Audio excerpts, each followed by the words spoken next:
Hanta virus নামের এই শত্রুর মারণ ক্ষমতা প্রায় ৩০ থেকে ৪০%। ভাবা যায়? আবার কি সেই অন্ধকার ইতিহাস ফিরে আসছে? মানবজাতি কি ফের এক মারাত্মক লাগাম ছাড়া ধ্বংসলীলার মুখে? একটু দাঁড়ান, এখানেই গল্পে একটা বিরাট টুইস্ট আছে। এই প্রবল আতঙ্কের আড়ালে লুকিয়ে আছে এক অদ্ভুত সত্যি। শুনলে চমকে যাবেন, গত ১ শতাব্দীতে গোটা বিশ্বে হাজার জন এর শিকার হয়নি। হ্যাঁ, ঠিকই শুনছেন। একে তো ভয়ঙ্কর প্রাণঘাতী, অথচ এর ছড়িয়ে পড়ার ক্ষমতা প্রায় শূন্য। এই অদ্ভুত বৈপরীত্যটাই সবচেয়ে বড় রহস্য। তাহলে এই বিরল ঘাতক আসলে কে?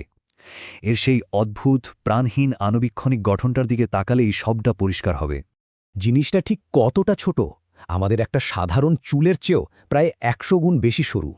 আস্তানা বলতে নিজস্ব কোনো কোষ নেই, স্রেফ একটা গোলক, যার বাইরের ফ্যাটের আবরণটা অন্য শরীরের থেকে চুরি করা। গায়ের ওই গ্লাইকোপ্রোটিন কাঁটাগুলোই হলো আসল চাবি। ওগুলো ব্যবহার করেই মানুষের কোষে এরা নির্মমভাবে সিঁধ কাটে। আর ভেতরে লুকিয়ে থাকা আরএনএর টুকরোগুলো সুযোগ খোঁজে কখন হোস্টের গোটা শরীরটার দখল নেওয়া যায়। কিন্তু মানুষ থেকে মানুষে তো এটা একেবারেই ছড়ায় না। ইঁদুর জাতীয় প্রাণীদের মল, মূত্র আর লালাই হলো এর প্রধান বাহক। অদ্ভুত ব্যাপার হলো, সরাসরি কোনো কামড়ের দরকারই পড়ে না। বিপদটা ঘনিয়ে আসে একদম নিঃশব্দে, সবার অজান্তে।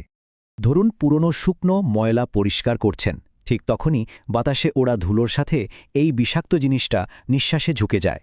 ওই দূষিত আণুবীক্ষণিক ধুলোকণা শ্বাসের সাথে ভেতরে গেলেই আসল বিপদ, যদিও বাস্তবে এরকম ঘটনা ঘটার সম্ভাবনা খুবই কম।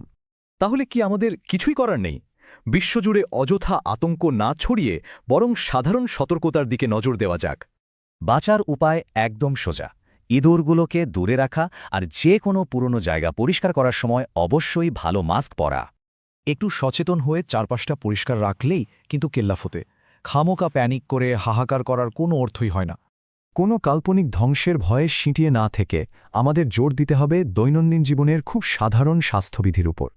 ভেবে দেখার মতো বিষয় হল, রোজকার জীবনে অবহেলা করে উড়িয়ে দেওয়া ওই অদৃশ্য ধুলোর মধ্যেই হয়তো আসল বিপদ লুকিয়ে।